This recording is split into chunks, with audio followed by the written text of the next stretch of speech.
So, um, update on Princess Wall Street. Um, just changing with the times. These days, kids, um, they just like spoilers are everywhere. You can't avoid it. And that's the times we live in, where they just want the information fast, right? And as you can see with the multiverse, they're always sneaking a peek into the spoilers, right? And then with Min and Kimberly, they're always asking for spoilers. Just give us a little bit more, a little bit more. What's the ending? They're always asking, right? They don't care about the long process anymore. That's old, right? Now they're always looking for spoilers. Always. Even in the multiverse, they're peeking into the universe where there's spoilers. Like, what could this story possibly be? Right? So being aware of that and not ignoring that fact, right? You got to be aware of everything that happens in humanity. This is how you study humanity. Study the behaviors of humans. Right? Don't ignore it and go, it's just a fad. It'll go away. Don't do that. All right? So what Kimberly did, what Kinsey and Carly did, what Min did, what the professors did, what Nicole did, Rose, Catherine, all of them. All of your behaviors are a culmination of you being alive. And it led you to this point. So we got to pay attention to all of that. That's how you study humanity. Don't ignore anything. It's like in math and physics, you never ignore the math.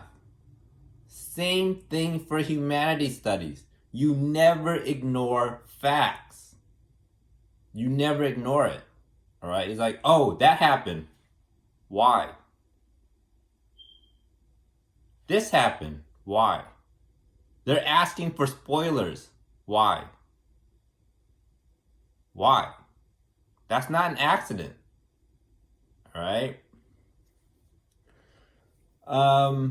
So even with Nicole, she's already looking for spoilers with Min. Right? Oh, is Min going to become a genius? I need spoilers. Right? And even with the professors letting Min drag on, like, we want spoilers. Right? This is just a time where that old way of producing a film for 5-6 years, it just doesn't work anymore. Right? Kids today, they want spoilers. They want information now. So with that in mind, I'm going to change my process to writing a novel. Right? To get them information early before I make the movie. So I'm going to write the novel and the screenplay at the same time. So when my book gets published, I already have the screenplay. I'm ready to make the movie. Right? But while they wait, they have a part of history. That's what they want. They want to be a part of history. Nicole, she's not bad. She just wants to be a part of history. Professors, they just want to be a part of history. A part of it. Right? And not, Einstein, Zoe does it on her own, Lauren does it on her own. Nicole just wants to be a part of it. Right? She's not bad, she just wants to be a part of it.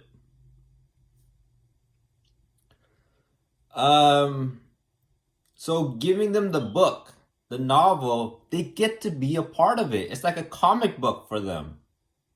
Right? They want to own it. They want to own a part of history before the movie comes out. Right? And they get to experience that. So it's like it's dual experience. They get to experience the fun once, and then they get to experience it again. right? So it's not just a movie and then that's it, right? They get to experience it twice, with the novel and then with the movie, right?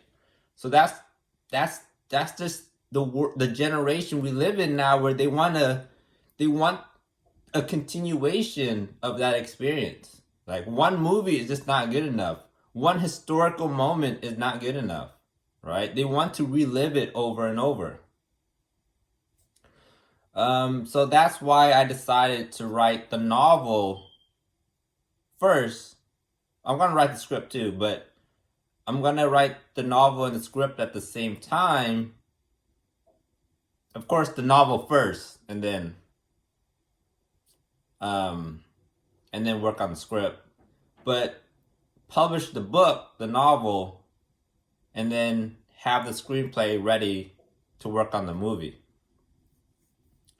So that's my idea.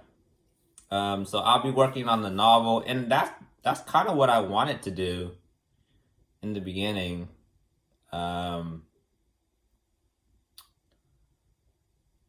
Now I have a reason to do it, but I always liked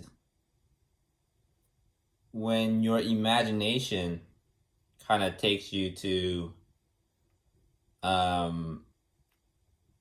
like, it's like you're filmmaking while you're reading, right? While you're reading, your imagination is just making the movie for you. And I always like that. That's why I like books. I like novels.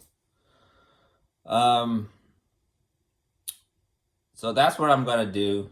This is a very, very spoiler-friendly generation, right? They just don't care anymore. So it's like, they're like, we don't care. We want the spoilers. So you got to be aware of that and adjust to the times that we live in, and not be this dinosaur going, oh, movies on Netflix. It's like, man, you sound like a dinosaur.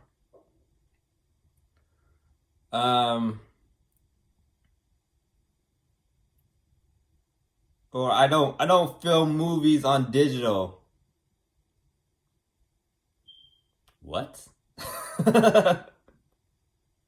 Like, I only use film. It's like, okay, grandpa or grandma.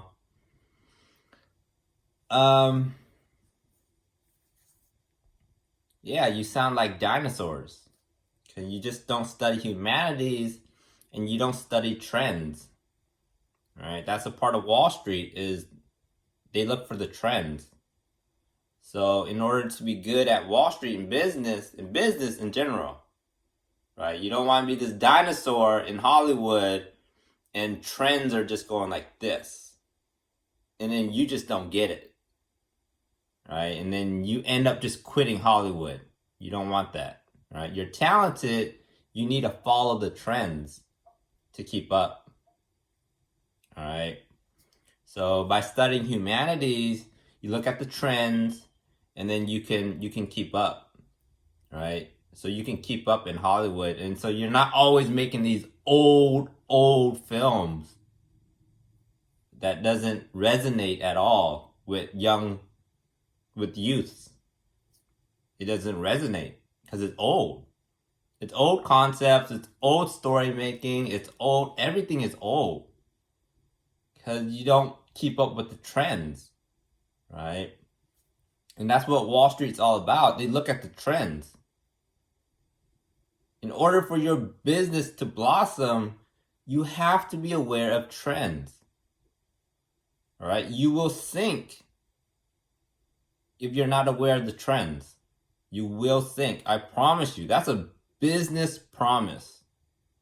That's a business promise. If you don't follow up with the trends, your business will sink. All right? So yeah, that's the update on Princess Wall Street. I'm going to write the novel and the screenplay at the same time and publish the novel.